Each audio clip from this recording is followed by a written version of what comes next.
Okay, so good evening, everybody. Welcome to another seminar on translation, human participation in translation. How are they yet? Before we jump into the main event, I'd like to introduce myself. So my name is Nanda, and I will be your moderator for the whole session. Thanks to Sir Harris for giving me this opportunity. I appreciate it a lot. And as for the presenters, we have Grace and Vanessa. They will deliver their paper. And as for the judges, we have Sarah and Phila, who will give comments and questions at the end of the presentation. So for the first presenter, Grace, I will read her profile first. So Grace Ivan is a student from Department of English Letters, and in 2017 until 2018, she was trusted to be a chief of ELA and translation seminar at a moderator and in some other conferences in English Letters Department, such as ELUC, Integrities Event Journalistic, and many more. In 2018, she started her small business on clothing line named Grace Apparel, while also working as a freelance translator and content writer to sharpen her skills in education scopes. With these experiences, she intends to share her thoughts about the phenomena of metaphor translation methods as she will present to us today. So without further wasting any more time, Grace, down.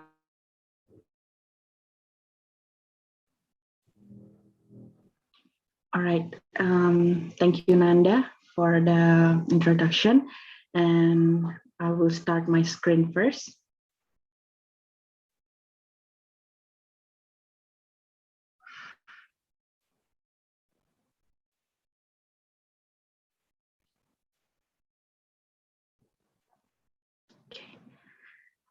Is my share screen already?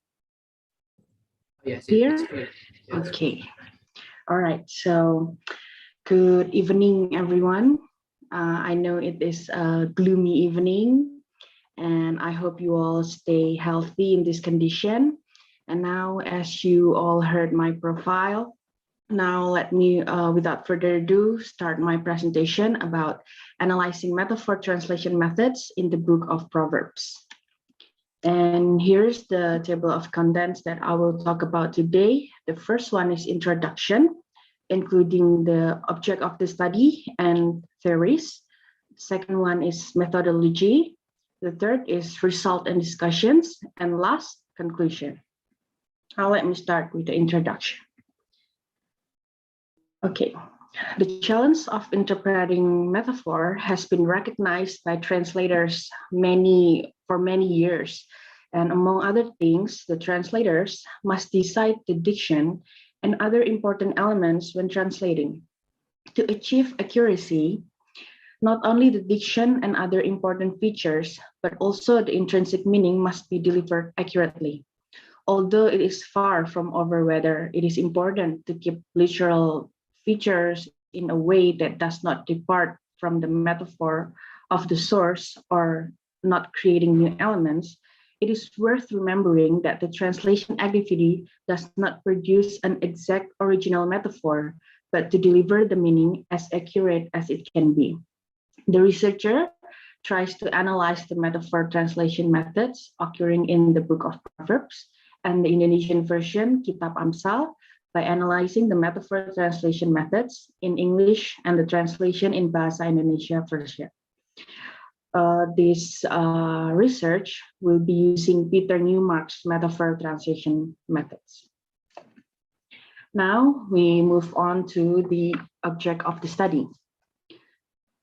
The study uses the book of Proverbs, as you can see in the screen, by New International Version, the New International Version by International Bible Society, and the translation is by Lembaga Alkitab Indonesia that was published in 2008.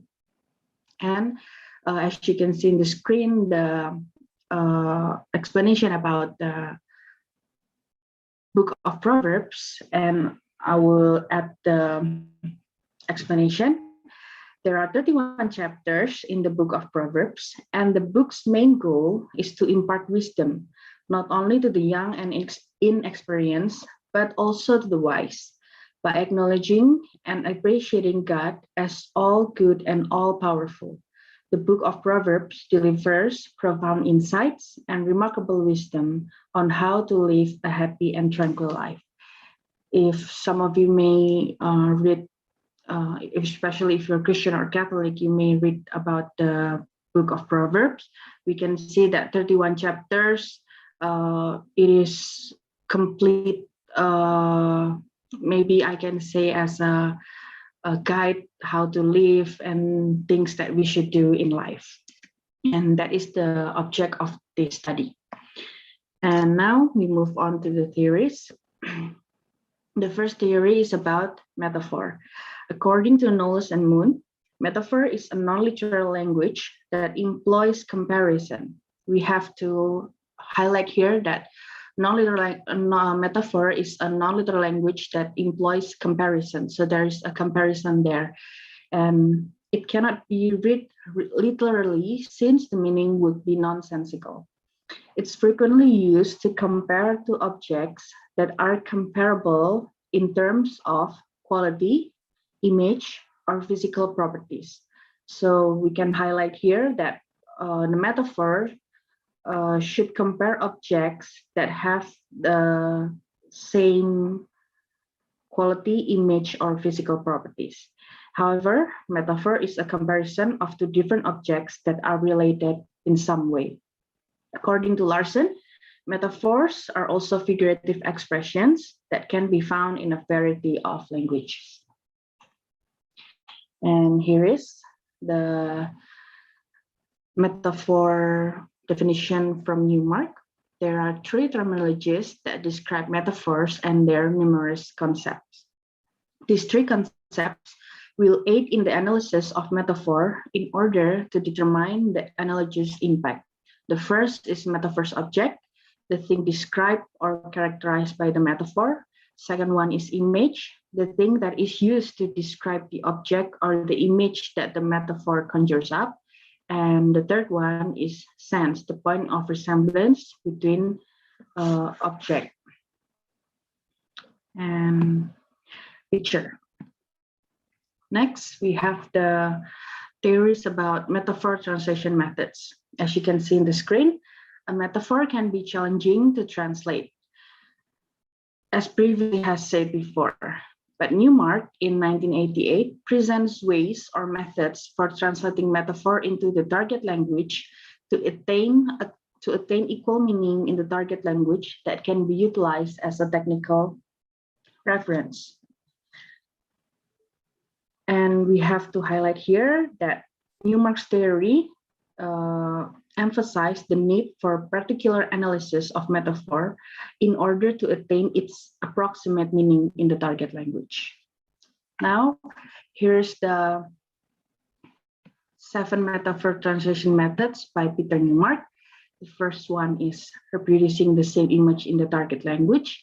The second one is replacing the image in the source language with a standard image in target language image which does not clash with the target language culture. And the third one is translation of metaphor by simile. The fourth is translation of metaphor or simile by simile plus sense or metaphor plus sense. And the fifth is the conversion of metaphor to sense. The sixth is deletion. And the last is translation of metaphor by the same metaphor combined with sense, in which the addition of a clause or an explanation by the translator. And now we move on to the methodology. What I use in this research is qualitative method and library method.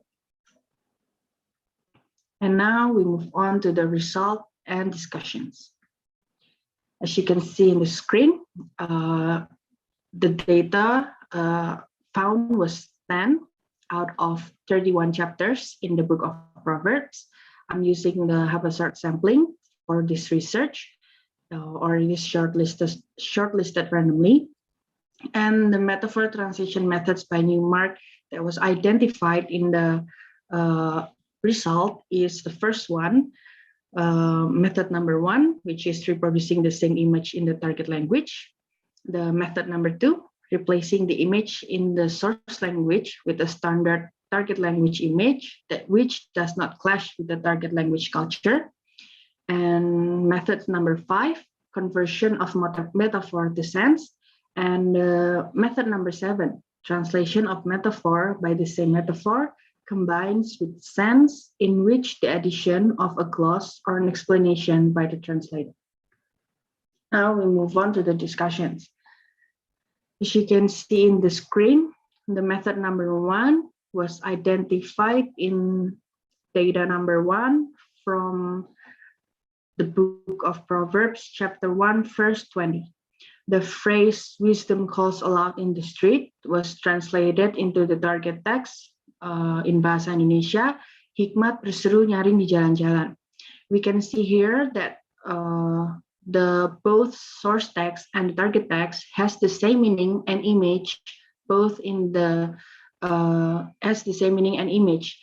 You can see that wisdom calls aloud was translated into hikmat berseru nyaring. So the image and the meaning is the image is the same and the meaning was delivered accurately.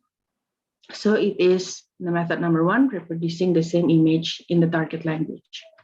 And now the second one, also the method number 2, is replacing the image in the source language with a standard target language image, which does not clash with the target language culture. And this method was identified in the data number 7 from Proverbs chapter 13, verse 14. Here we can see that I'm highlighting the phrase fountain of life and was translated into the target text, which is Bahasa Indonesia, sumber kehidupan.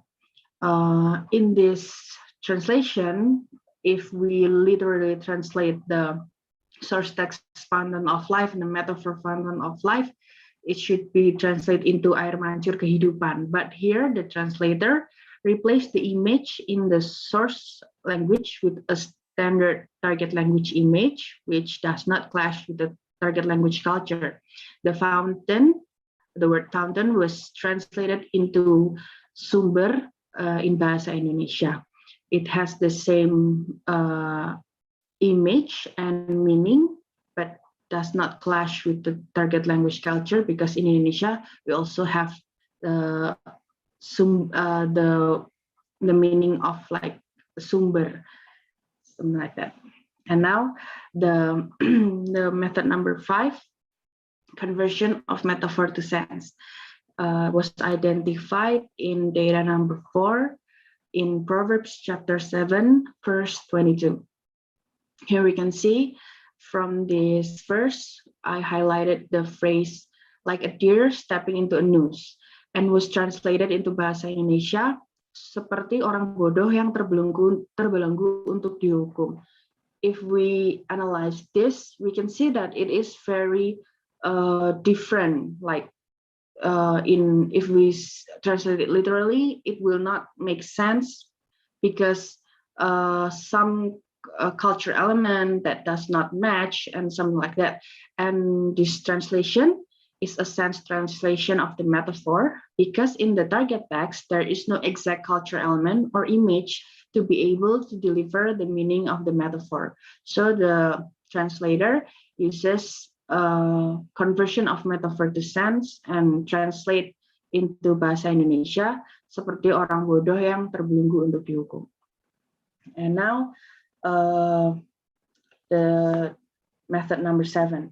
Before I explain the last data, I want to apologize that there was a mistake of explanation in my paper for the data number 3 due to human error in the process of writing the paper. Now I have the chance to rewrite my explanation, so allow me to explain this. And the method number 7, the translation of metaphor by the same metaphor combines with sense, in which the addition of a gloss or an explanation by the translator was identified in data number 3, which is in Proverbs chapter 5, verse 15. Here we can see that there's the phrase running water from your own well, and was translated into bahasa Indonesia, air dari sumurmu yang membual. If we analyze the translation here, running water should be translated in bahasa Indonesia as like air yang mengalir, but in Indonesia, the culture in Indonesia, usually if we talk about well or sumur, the water comes from below, not from above. So here the translator uses the word membual. The running water was translated into air yang membual. Here the translator added a gloss to the word, not translating into air yang mengalir dari sumurmu, but the translator translated into air dari sumurmu yang membual. So it is using method number 7, which is translation of metaphor by the same metaphor combines with sense, in which the addition of a gloss in this case to explain the same meaning in the target text as in the source text. And now we move on to the conclusion. Here we can see the chart here. The chart shows that the metaphor translation methods number 1 and number 2, which is, you can see in the screen, reproducing the same image in the target language, and the method replacing the image in the source language with a standard target language image, which does not clash with the target language culture, was dominating the chart, each with 40%, which is 4 data out of 10. And metaphor translation number 5 and number 7, which is the conversion of metaphor to sense, and the translation of metaphor by the same metaphor combines with sense, in which the addition of a gloss or an explanation by the translator, are equal, each 10%, which is 1 data out of 10. And here's the conclusion. Translating metaphor surely is challenging, and of course, there will be some obstacle in the process. But with the help of the former theorists, or in this case, Newmark, translating metaphor has a secure foundation and a guideline to overcome the challenge and to produce an acceptable yet accurate translation result.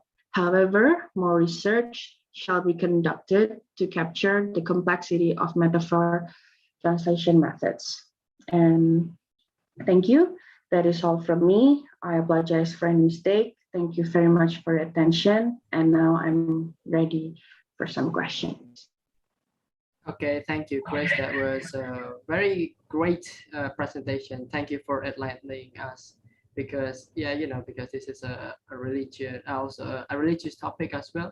And I think I have a sense that maybe you can also take the same path as Chelin and Lily, maybe. All right, enough dilly-dally. Let's move on to the comment and questions from the judges. So for the first judge, we have Sarah. Okay, Sarah, are you there? Okay, like Sarah is there. Hello. Yes, yeah. Your voice is clear. Okay, so first I would like to say congratulations to Grace for successfully delivering her presentation. It was a really detailed and easy to understand presentation. I really enjoyed it. And for your paper, I also read it, and it is a really lengthy and detailed what it is, a paper, and you really explain your topic really well, and I can see that you understand this topic. So for one of my questions, do you found any difficulties while analyzing these, gathering the data and analyzing your data? Because the book of Proverbs is really long, right? So did you face any difficulties? Right. For that, thank you for your comments. And that's a very good question because actually I did face an obstacle in analyzing the book of Proverbs. But here's the funny background of my research that soon will be my undergraduate thesis. Since I was like maybe 9 years old, my mom already forced me, like, yeah, I think it's a forcing act. Like she told me to read the book of Proverbs every day because it has 31 chapters, so it fitted for like 1 month. So before I analyze this paper, I already familiar with with the book of Proverbs, and that helps me a lot to understand like the metaphor, the phrase, the meaning in the book of Proverbs. But since in this research and for my undergraduate thesis, I have to dig deeper, like what is the meaning of this metaphor, and if this translate into this in Bahasa Indonesia, what is the method that is used in here? And yes, that is challenging, but I think if I master, maybe learn deeper about the Newmark's metaphor translation methods, I get the guideline, as I said before in the conclusion, like it is setting a solid foundation about the translation method, the metaphor translation methods. Maybe that is my question. Okay, thank you. And one more question. So you told the story that why you have to read the book of Proverbs as a child. So was that the reason why you chose it as your thesis, or is there any specific reason that you chose it as your topic? All right. This is also that's a good, very, very good question because there's a funny background to behind that. I actually already late in graduating because I'm batch 2016, right? As you all know, but when I setting myself like I have to graduate, and thanks to Mr. Haris as my thesis advisor also encouraged me to finish my thesis, to work on my thesis, and I started to think like I'm not really a type of person that like to read books, but in this and thankfully I chose translation, and that I don't know, at some point I get an insight, or I get an idea that why I don't use this object of the study, the book of Proverbs, because I already familiar with it, and it has a lot of metaphor in the 31 chapters. Like in one chapter you can find a lot of metaphor in there, and I think that is the reason why I choose the book of Proverbs, because I already familiar with it, and I already understand because I already familiar with it, I understand more about that. That's it. Okay, thank you for your answers, and I guess that's all from me. So good luck with your thesis, and hope you will graduate next year. Thank you, Sarah. Amen to that. Thank you, Sarah, for the comments and the question. That was really great, actually, to know the background of yours. I was never expecting that at all, to be honest. And now let's move on to the second judge. We have Villa. Okay, Villa, you may proceed. Hi, Grace. Hi, Villa. Congratulations for presenting your paper. I think it went smooth, very well too. But I have some comment about your paper. I like the idea of you explaining a lot in your introduction, but I think it become too long just for introduction. Maybe next time when you write another paper, if you're interested, you can move the theory on a different part instead of the introduction, because yeah, it become too long and unnecessary. And then I also noticed you take the whole part or section of the Bible, whether it has 31 chapters. So I was wondering why you pick all of them instead of just one chapter, since you mentioned that one chapter already have a lot of metaphor, because these lead to the, what is it, unknown amount of data. So I couldn't found the exact amount of total data that you are analyzing. And then it also makes your explanation a little bit disordered. So one time you explain about the first method and then moving on to the fifth method, and suddenly you go back to the second method. I hope in the future, maybe you can make it more ordered so the reader could understand it easily.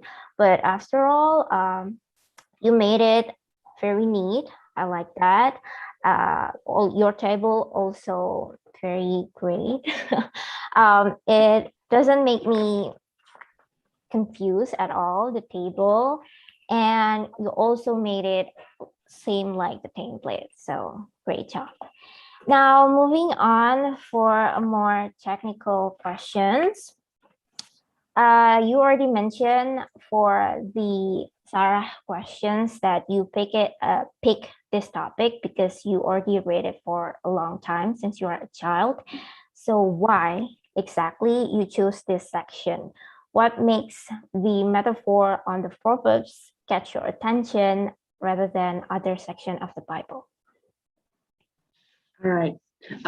So maybe that's a good question, and that is also a simple answer for me, because maybe that's the only thing that I understand. Okay. Yeah. But did you also read another section of the Bible? Yes, I do. But for the research, in educational and especially translation scope, maybe that's the one thing that I understand, and I can turn it into a research, turn it into an undergraduate thesis. Okay. I also noticed you only mention around 3 table, let's just say 3 example of your whole paper, which is like the first method that is called wisdom calls, blah, blah, blah. Yes. And then the table number 3, when you mention about drink water from your own cistern, you mentioned that you changed the explanation. Yes. Can you tell me why? Yeah, it is because human error, actually. I just found out, and I did revision in the presentation last minute. I don't know, maybe it is, yeah, it's truly purely a human error. Like, it should be not the first phrase, but the second, like not the cistern, but the running water that should be taken as the data. Okay, but I think it will be exciting if you're talking about the first sentence, I must say, because here the cistern is translated into kula, and you mentioned it would be more understandable. So actually, I won't have a question about that, but since you don't mention about it in your presentation, so I'll let it pass. Okay, now moving on to the table number 4. You stated in here that the translator used converts the metaphor into sense. So what sense do you think it is? The sense here is something that like the difference between literal and sense. Sense is more like I think it is more like sense to sense, like we get the point of the metaphor, but using also the metaphor. So it is like sense, because as I mentioned before, if it translated like literally, it should be it is the Seekor rusa fountain. Oh yeah, seekor melangkah ke rusa. jerat. Yes. If the translator choose to translate it literally, it should be in Indonesia seperti rusa yang melangkah atau menginjakan kaki ke dalam jebakan. It should be translated like that. It is like literal translation, but here the translator uses sense, like explaining what is the meaning of like a deer stepping into a noose. So the translator chooses seperti orang bodoh yang terbelenggu untuk dihukum, because in my understanding, if seekor rusa melangkah ke jebakan means she is a dumb deer, I think, because and maybe it's an animal, like it don't know what in front of the deer doesn't know what is in front of it, and the deer step into a noose, and the translator chooses to translate it in using like sense translation. By explaining it like seperti orang bodoh yang terbelenggu untuk dihukum. That is my understanding and my explanation. What I mean here, maybe the scent itself is like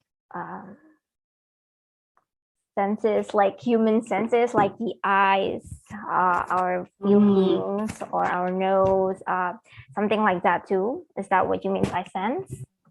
No, but it is more like the basic of definition about literal translation and sense translation.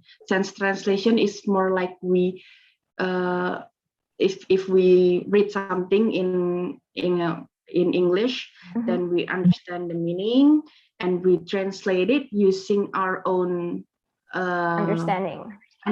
Yes, and not literally translate the text, but we understand, like we already the result is the sense translation.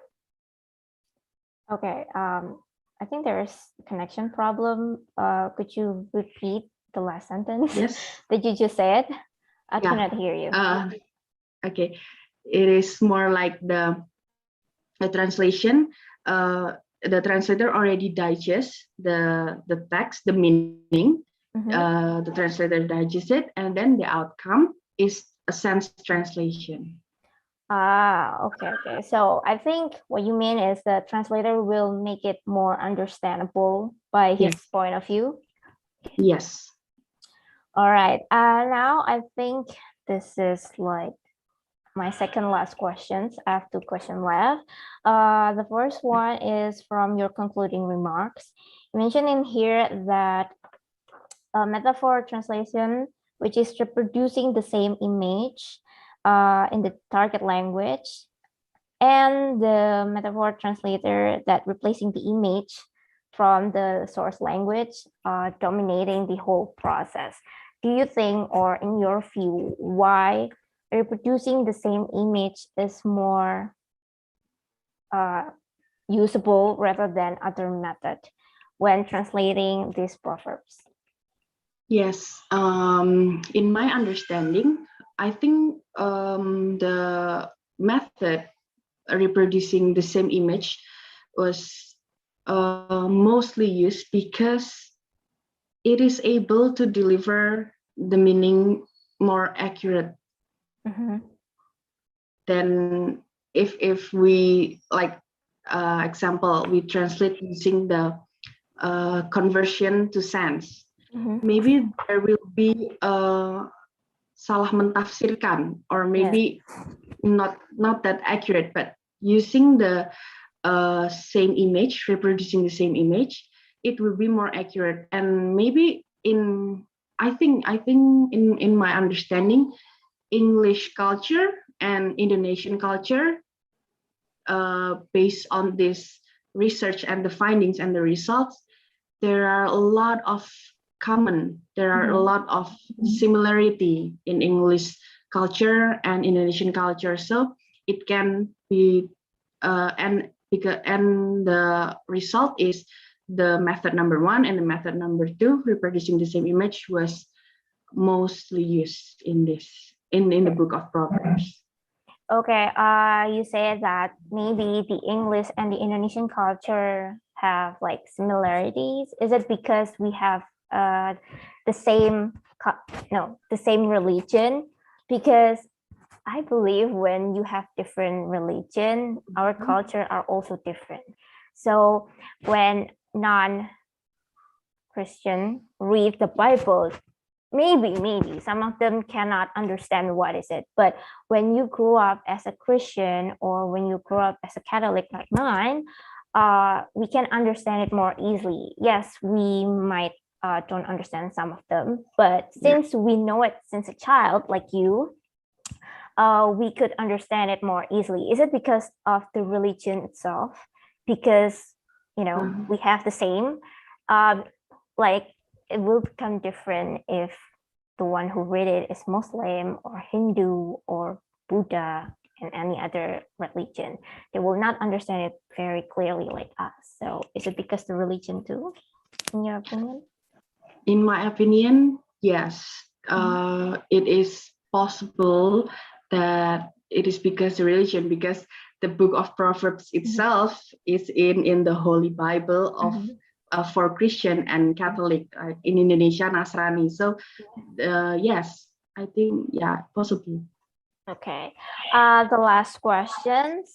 You mentioned that we need to do more research in the future in this type of object. So right now, your paper, do you think that it has any benefit and what is it? Maybe you can explain to us what benefit that your paper can give to our translation studies. Yes, that's a good question. This paper, this research, for me personally also, like it is like the solid foundation, and I can use this as a like a starting point to reach full undergraduate thesis, like to do my undergraduate thesis.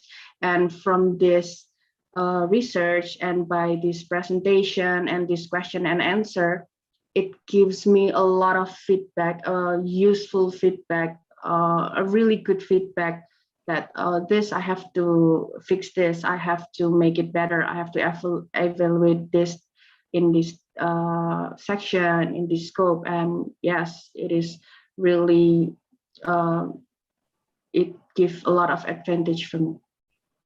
Okay. Thank you so much, Grace. I hope the best of luck for you in your thesis progress. Well, see you again. Congratulations again. Thank you. Thank you, Vila. Okay, thank you, Vila. Well, actually, I have a comment for you, Vila, because the background you're using actually reminds me, it feels like you are the CEO of a company and you are interviewing Grace for her first job or something. Actually, I don't know if it's just me or maybe the other people also think the same. But it feel the same way. Yeah, no, it just somehow feels cool. I'm sorry if you feel intimidated. Yeah. I'm trying to reduce my question anyway. So yeah. That's very okay, because it's really give me a lot of benefit, It's good. Okay, so we're in the final part of the first session. It's the question from the floor time. So for the audiences, you may either raise your hand and turn on your microphone, or send your question through the chat box session. I'm sorry, section. Apparently, we have our first question from Yemima. So Yemima says, Grace, what is your problem formulation? All right. Thank you, Yemima, for your question. The problem formulation here is, the first one is to find the metaphor in the book of Proverbs. And the second one is to analyze the methods, the metaphor translation methods by Newmark, which is 7 methods that is identified or used in the book of Proverbs. Okay, so, all right. Thank you, Grace. So is there any other question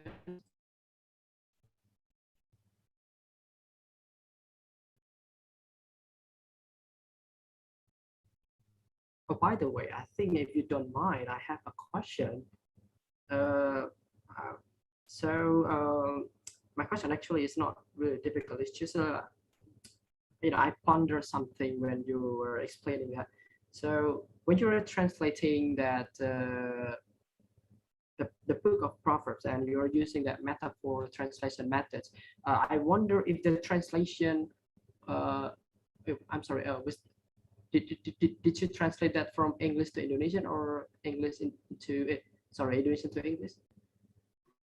No, actually, I don't have to translate it because Yes, sorry. I mean your source text, is it from Indonesian or the English?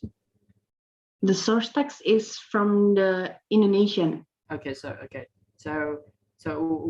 when they this analysis and with this the analysis of your metaphor translation methods, do you think when you do the analysis, do you feel like there should be any more interpretation, or it's just like the translation metaphor is just transforming from the source text into the target text? So my point is that when you use that methods, do you still need more interpretation or not? Like maybe the source text is just transforming from the source text from the target text, and maybe I need more interpretation, or maybe you'll be like, okay, so maybe it's clear using the metaphor methods. All right, that's a good question. In my understanding and based on the experience of working on this research, I think the translation is clear enough. And to analyze it using the 7 methods from UMART, it is, I think it's clear enough, and I don't need to search. I just need to understand it more, but I don't need to search other translation. Like, should I open the other version? Should I open the maybe the in the Bible, like the New English version? There is other New International.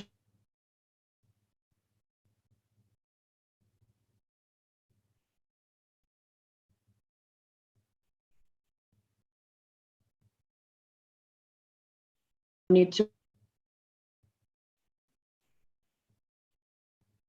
I'm sorry, Chris. I think in the last part you were, I think you broke up. Easy, right?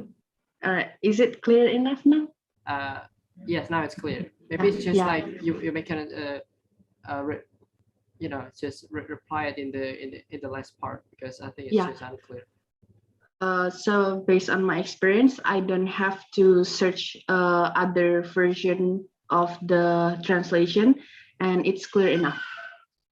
Okay, so that clears my mind up, because sometimes I feel like maybe it's just it's like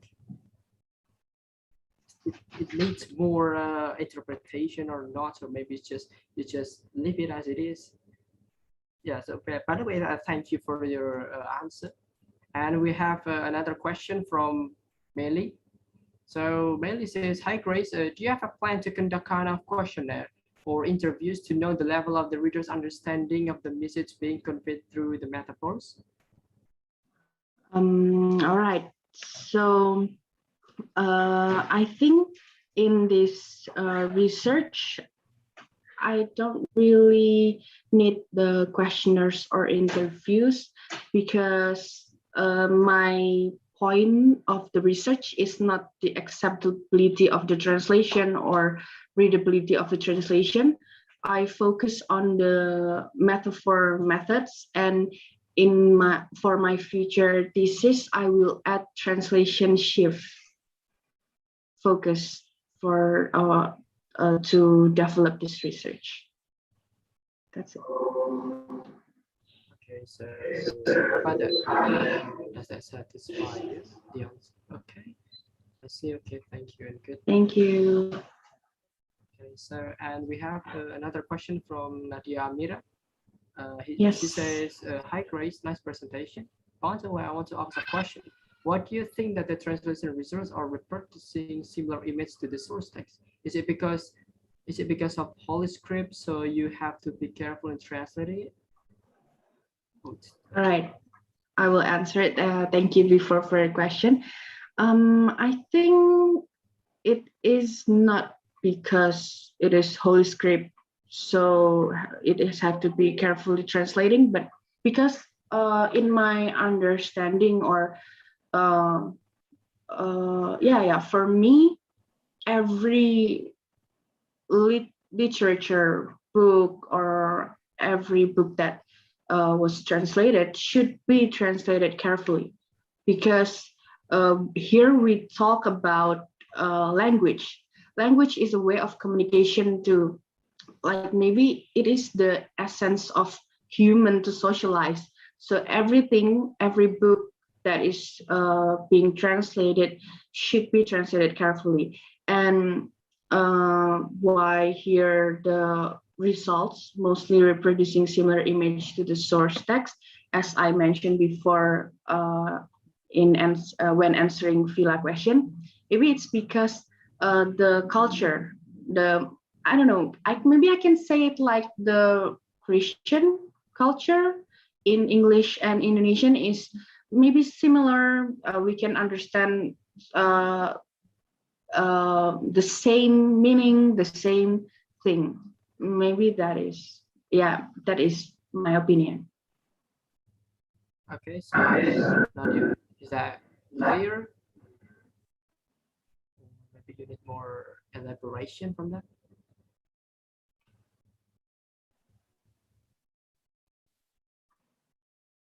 Okay, looks like Nadia isn't still responding yet. Yeah. We can wait for a few seconds for the to wait for another questions. Okay.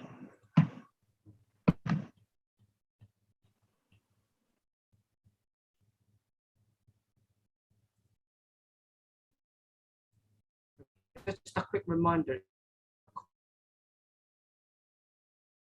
or sorry, raise your hand first and then turn on the microphone, or you can just send it through the chat box section.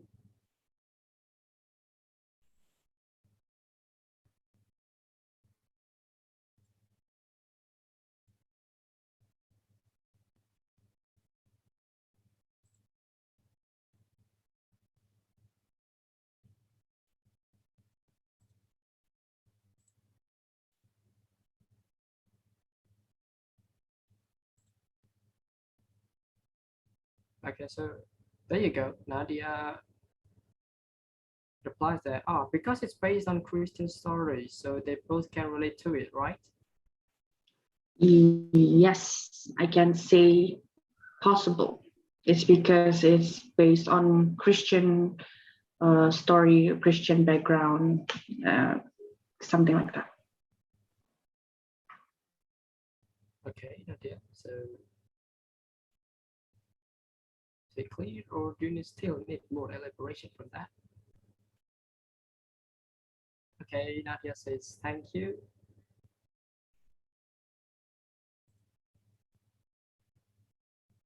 We'll wait for more questions for a few seconds.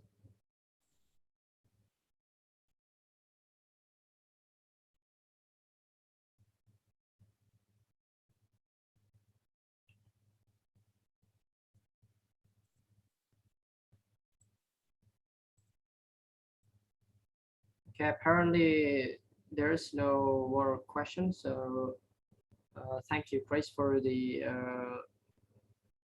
presentation. It was really great. We all appreciate it a lot. Yeah, thank you for that. Thank you, Nanda. Thank you, Grace. Okay, so now after Grace, we have another presenter, and it is Vanessa Alexis. So before we let her present, I'd like to read her profile for you.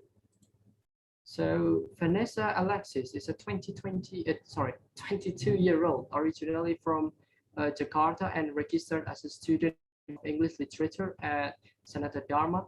Her hobby is editing, karaoke, And she was a CEO of publication and documentation of street movie management ranging from 2019 to 2020, and then the Outcome Fest from 2020 to 2021.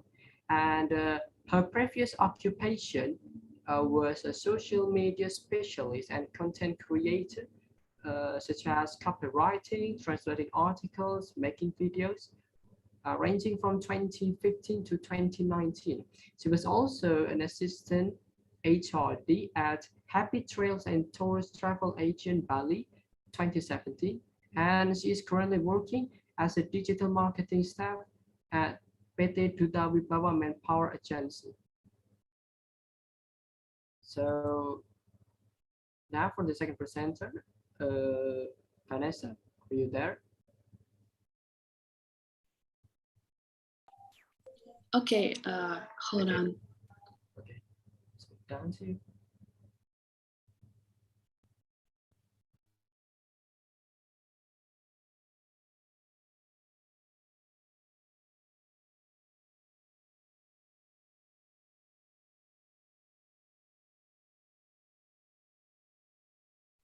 Can you see my presentation?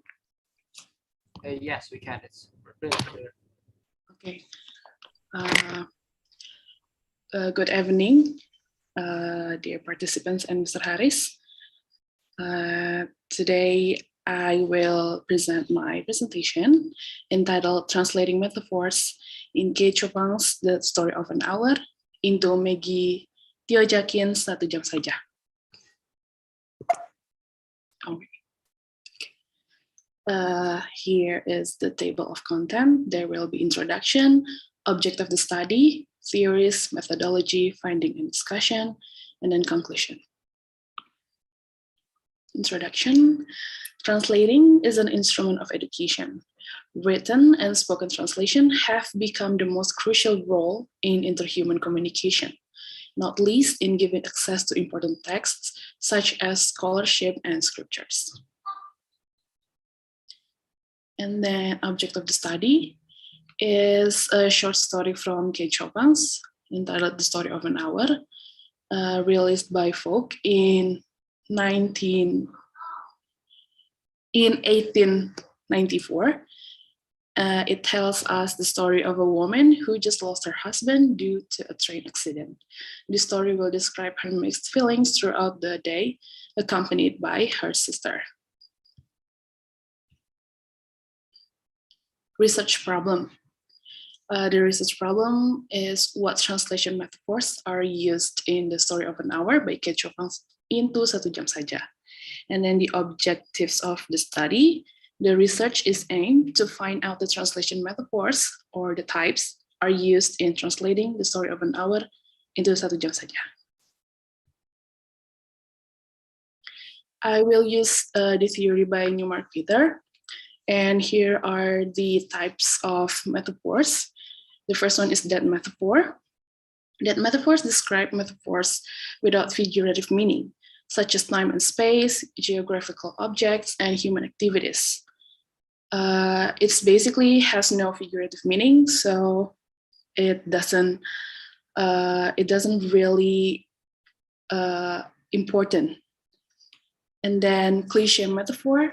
Metaphors that have temporarily outlived their usefulness. This has lost its aesthetic sense and used only in connotative function in order to express thought more clearly, often with a larger capacity of emotions. For example, like when you are describing a sentence that has its own aestheticness, you describe like a lot of alien words, but the words are beautiful, and then you have to translate it into something very weird because the different cultures and the different language of both languages. Yeah, that is cliche metaphor. And then stock or standard metaphor. Stock metaphors are metaphors that are effective means of describing concrete or abstract concepts, which has an emotional impact on the reader, and unlike that, metaphors have active aesthetic function. The next one is adapted metaphor. Newmark considered adapted metaphors to be the author's metaphorical occasionalism. While translating, Newmark suggested adapting metaphor in the target language according to a native speaker of the translation. And then recent metaphor. Recent metaphors as metaphorical neologisms, many of which are anonymous and is widely spread in the original language. For example, like pissed in the meaning of drunk. Some metaphorical neologisms represent new concept. So neologism is basically a newly coined word, like it's a different meaning of a word that already existed. And then last one is original metaphor. Original metaphors to be individual authors' metaphors used by the author individually and are not common in everyday usage. The author manifests the individual style and personality of the author and contribute to the enrichment of the vocabulary of the target language. Original metaphor is like a brand. Like you can't really translate a brand's name, right? So you just write it originally, the brand's name, like for example, Nike. For example, like Kopi Janji Jiwa. You can translate it into Soul Promise in English. You just write it Kopi Janji Jiwa, something like that. And method. The data are shown mostly in words. Therefore, the paper will use qualitative research instead of quantitative. This approach will describe and explain things as if they are. The data was taken from Fiksi Lotus, short story by Maggie Tio Jakin, Satu Jam Saja, which is the Indonesian translation of The Story of an Hour by Kei Chopang. Each sentence in the short story's translation result was subjected to data analysis to determine the metaphor used in the target language. Newmark Peters methods will be used in examining the data. Result and discussion. The result shows that there will be 5 out of 6 translation strategies, metaphor translation strategies applied in the short story, which are cliché, stock or standard metaphor, adapted, recent, and original. It should be that metaphor, not original metaphor. It was a human error, my mistake. Same with the paper. In the paper, I wrote that metaphor is not included, which should be original metaphor. Here are the analysis. The first one is adapted metaphor. The text above shows us the source text. When the storm of grief had spent itself, she went away to her room alone, and translated into, lalu ketika nangis itu reda, ia mengunci diri di dalam kamar. And this translation considered as adapted metaphor. Storm of grief is categorized as adapted metaphor because the translator didn't translate it literally into badai kesedihan, as the statement of Regan in Newmark's book.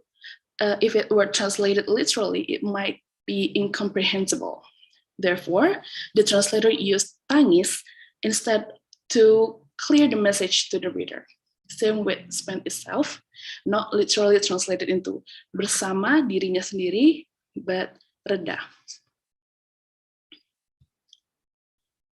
And then that metaphor, this is included in my paper and presentation, but I wrote in my conclusion that that metaphor is not included. I'm sorry. For example, that metaphor is showed in the datum above because it has no special meaning, the sense of figurative that is used as common language, and that metaphor no longer act as metaphors. There stood, facing the open window, a comfortable roomy armchair. Di dalam kamar tersebut, ada sebentuk sofa yang cukup lega dan ditata menghadap ke arah jendela terbuka. And then stock or standard metaphor. This datum shows us the metaphor used by the translator is a standard metaphor with the second procedure by replacing the image in the source language with a standard target language image which does not clash with the target language culture. Physical exhaustion that haunted her body. For example, from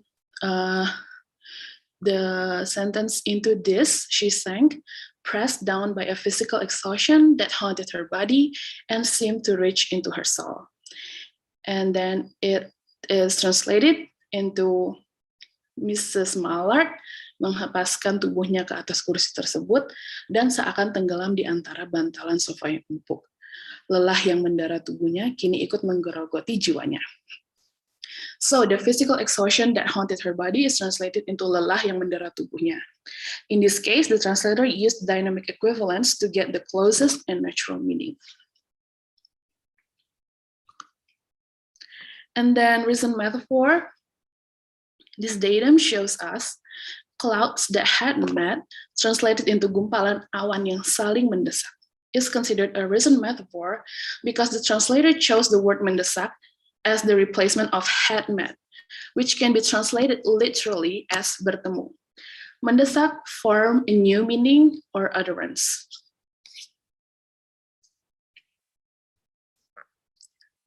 And then cliche metaphor. The metaphor applied in the datum above is included as cliche metaphor. The originality and aesthetic of the metaphor temporarily become useless because her fancy was running riot along those days ahead of her. Is translated into, pikirannya melayang ke hari-hari yang dinanti tidak lama dari sekarang. The meaning of the source language literally is, imajinasinya membuat kerusuhan sepanjang hari-hari di depannya, which is very ambiguous and has lost its aesthetic purposes. And then for the conclusion, based on the analysis, it turns out that there are 5 out of 6 types of translating metaphors applied in the translation of Ki Chopang's The Story of an Hour into 1 Jam Saja by Maggie Teo Jakin. Those are cliche, metaphor, stock, standard, adapted, recent, and that metaphor. Original metaphor is not included in any of the translated texts because everything is translated into Indonesian literally with a figurative meaning. There are no words translated literally without changing the original language. So the existence of translation of metaphors in the text encourages the importance of different understanding of metaphors to a different culture. Thank you, and I'm sorry if there were many mistakes. Okay. Well, thank you, Vanessa. Not a problem. I think we all do make mistakes. That was actually a very fast presentation. I wasn't expecting that. And now it's time for another comment and questions from the judges. Yes, of course. For the first one, we have Sarah. So Sarah, you may proceed.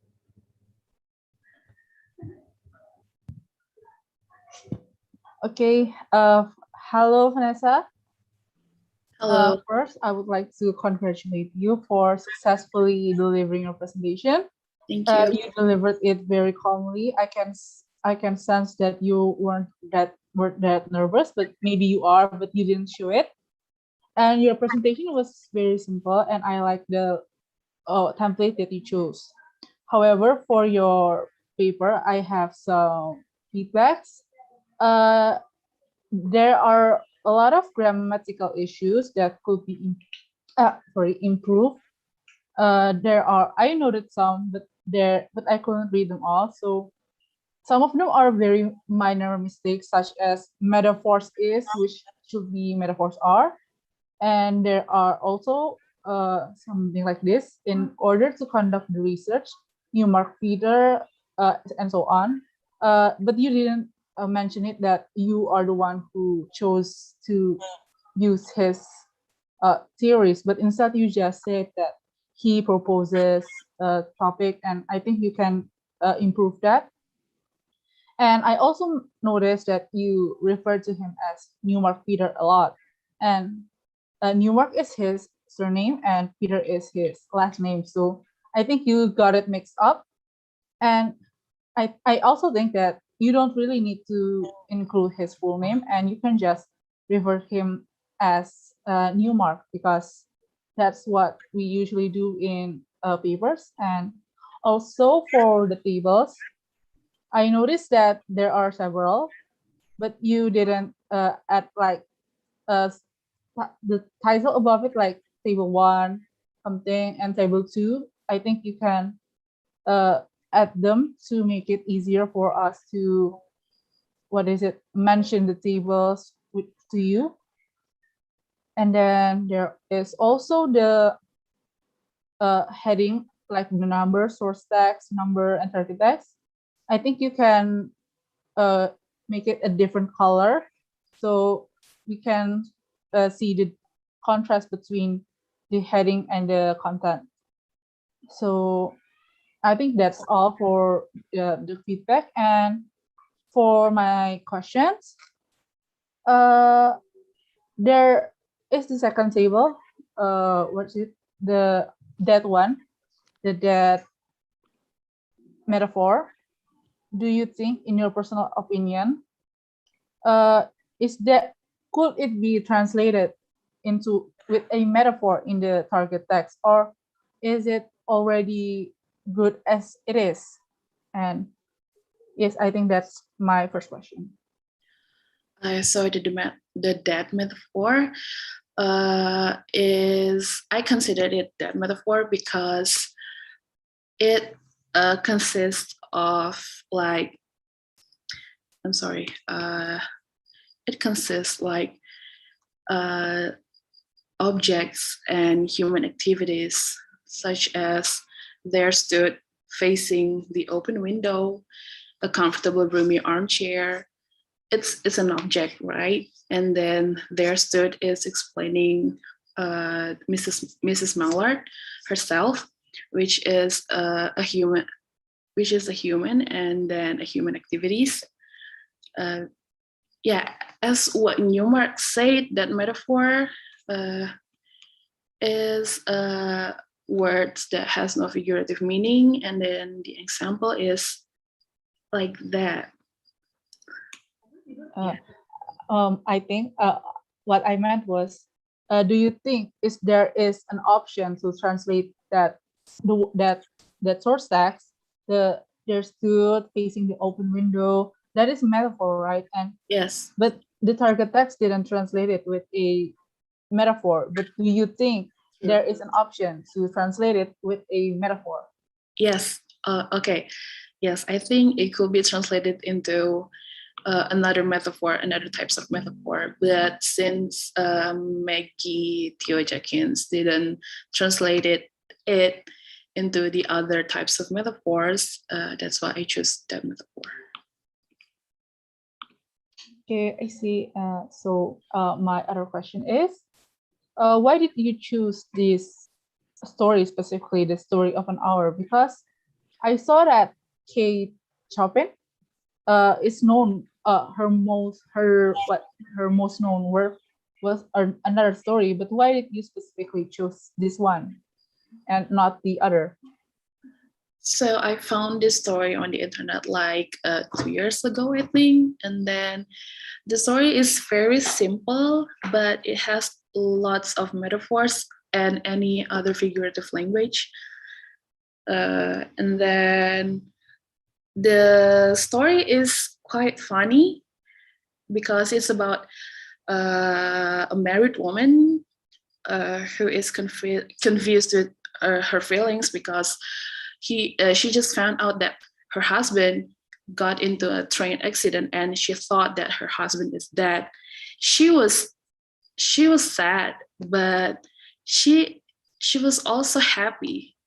Like, and then the story explains why she is sad, why she's happy, something like that. That's why I just found it interesting. Okay, thank you.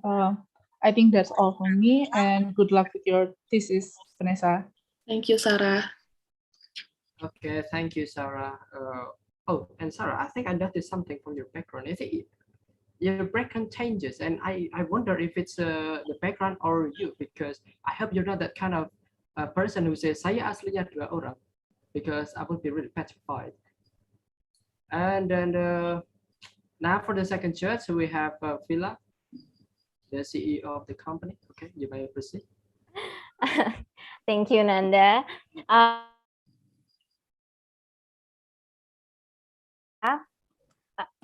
you still with us? Okay, Vila, I can hear you now. Okay. Well, congratulations for presenting the fastest. I think you are faster than Nanda. I pretty enjoy it because it's simple. I like simpleness, but I have a lot of comment. First of all, I don't really appreciate your late submission. I think it's not professional enough for you to make me or other judges read your paper on the day of your presentation. Maybe next time you could more prepared. And then after I read your paper, I could not find your problem formulation and your data. Again, I couldn't find the amount of data that your analysis. So maybe you could explain first. What is your problem formulation? My problem formulation is, I think it's the same with, I'm sorry, it's not I think, but it is the same with from my research problem that I showed it earlier. My problem formulation is to focus on translating metaphors, the types of the metaphors that proposes by Newmark. Mm-hmm. So it focuses on translating method. Is it translating though? Wait, I'm sorry, I kind of confused. I'm sorry. It's like matching the types, the methods from Newmark's,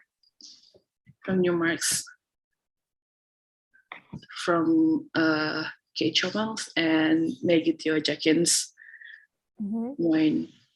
I'm sorry. Okay, take your time. A little confused here. Yeah, I think that is my problem formulation. Okay, now for the data. I didn't read the short story. How many pages is it?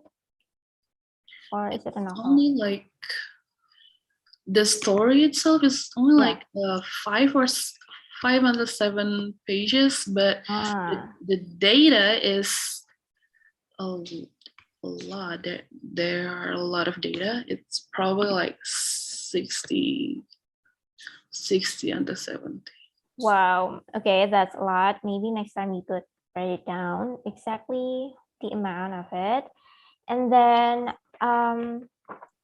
you explained the theory, the types of metaphor, the theory types of metaphor. Is it understandable that maybe you can build up more with your own word and then give us more deep example, because we're talking about metaphor, right?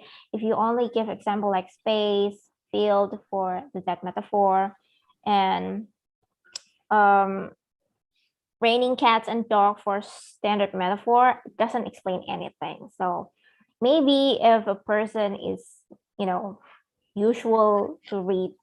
usually read those kind of things, they will understand. But for me or others who doesn't really enjoy reading and doesn't know what is it, maybe you need to build up your explanation. And then you only use one theory for explaining in your introduction. I think that's enough, but again, you need to build up again your explanation, because so far all I see, your explanation is very superficial, doesn't really explain what you want to say to us. You're just stating in here, and I think you need to work on that more. Okay, noted. Okay. For a more technical comment, I think Sarah already mentioned about it before. You need to work up your grammar too, and then the number of the table, and some technical things. I think she already mentioned about that. So yeah, work on that too. Oh, I also glad that you mentioned about there is some misunderstanding in the conclusion, because I want to mention about that, but I'm glad you already mentioned it before. That is what you meant is the original, not that one. Yeah. Okay. Now we're moving on to the real questions. Wait a minute. Okay. Now for the table number 3, I believe that is into this, she sang, pressed down by the physical exhaustion that haunted her body and seemed to reach into her soul. You state that it is a standard metaphor where the translator used dynamic equivalent to get the closest and natural meaning. Why you think the translator do that? You didn't explain about that. Oh yeah. So into this, she sang pressed down by a physical exhaustion that haunted her body. It's basically means that she was like tired with the situation, and then the translator explains that Mrs. Mallard menghempaskan tubuhnya ke atas kursi tersebut dan seakan tenggelam di antara bantalan sofa yang empuk. For example, like sank, and then Tio Jakin chose the word of tenggelam. It's basically a literal meaning, right? And then physical exhaustion that haunted her body into lelah yang mendera tubuhnya. Also, oh wait, that one is not literal because haunted her body. If you translate it into Indonesian, it's like it's like supernatural things. So Tio Jakin chose mendera instead of the other translation, and it is the closest and the most natural meaning in Indonesian. Okay. Maybe you could also explain about reach into her soul that translated into menggerogoti jiwanya instead of menggapai. On your next thesis, I could suggest about that. But maybe next time you can also explain about that. Now, I think you didn't put all of your table in your presentation, so I want to talk about the table number 5. That is there were patches of blue sky showing here and there. You state that it's a recent metaphor since the translator chose the word mendesak as replacement of had met, which can be translated literally as bertemu. So do you think why the translator chose mendesak instead of bertemu? Is there any like scientific explanation about it? Well, I think it's because she can actually count clouds, right? And then you can divide when there's this one cloud and the other cloud meeting each other, and then you see that there are lots of clouds in the sky. That's why it's because you can count it. That's why Tio Jakin explained it as mendesak instead of bertemu, because there are lots of clouds. Okay. I'm sorry. Maybe because after that it followed with piled one above the other in the west facing her window. Maybe because she used mendesak instead of bertemu, because they're forcing together instead of just saying hi to each other. Yeah. Okay. And then I think the last questions, I'm not really understand what is your conclusion is. You just stating what you find. You don't tell us what is the reason those method appears, why some others accord more than the others. So why? Maybe you can explain that to us now. Right, so actually, I didn't put the percentage of how much this method is used in my table because I don't count all of them, and I don't really know what kind of methods they are. That's why I just used words and sentences. But I think that's the whole reason. I'm so sorry. Oh, so you mean that you haven't calculated the whole thing? Yeah, You're I still didn't on calculate. progress? True. Ah, I didn't calculate them. okay. I think one more question. The last question, since you say that it is still on progress. If in the future, if you can finish it, do you think what benefit you can bring to the translation studies when you do this paper?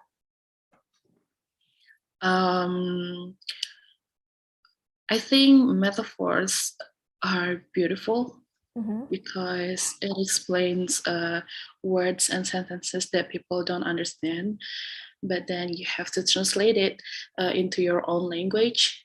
And I hope that metaphors can what, yeah, can bring people, can teach people about other figurative language or something like that. Yeah, I think like Maybe also could teach another translator to use more usable method. So when they translate a novel or a film that contains a lot of metaphor, they could suit it to us. right. Because sometimes when a novel or a book is a little bit hard and contains too much metaphor, it also happens with films. The translator usually become like, I'm sorry, suck. It lost a lot of its meaning gitu because they couldn't find the right translation in Indonesia because we don't have it in here. So I think, yeah, I do hope your study will bring impact in the future, and good luck for your thesis. Once again, congratulations. Thank you, Brigitta. Yeah. Thank you, Vila. Thank you so much. And Vanessa, don't be so nervous. She won't bite, It's okay. It's just Vila maybe, Vila is so good at commenting and giving questions. Maybe she can sign herself up to be a part of board of examiners for the thesis defense. True. Okay. So for the final part of the second session, it's questions from the floor. So again, as always, you can raise your hand and turn on your microphone or send your questions through the chat box.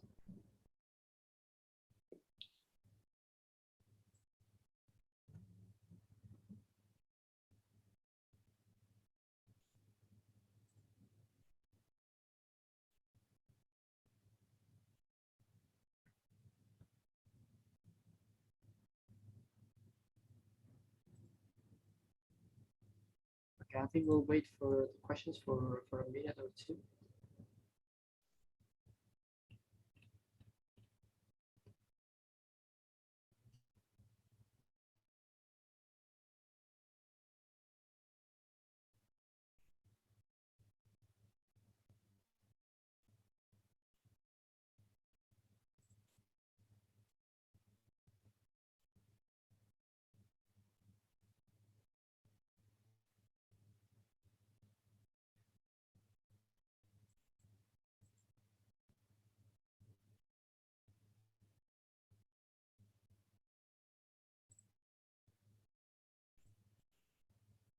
Okay, it seems there's no more questions. I have no questions either.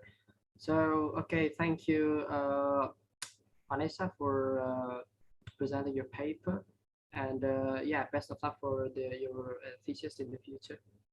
Best of luck. Thank you, Nanda. And okay, so that's a wrap. Once again, thank you, Grace and Vanessa, for for delivering your paper, and also the judges, Sarah and Nafila. And thank you everyone for joining. And now I'll hand over the rest to Sir Haris.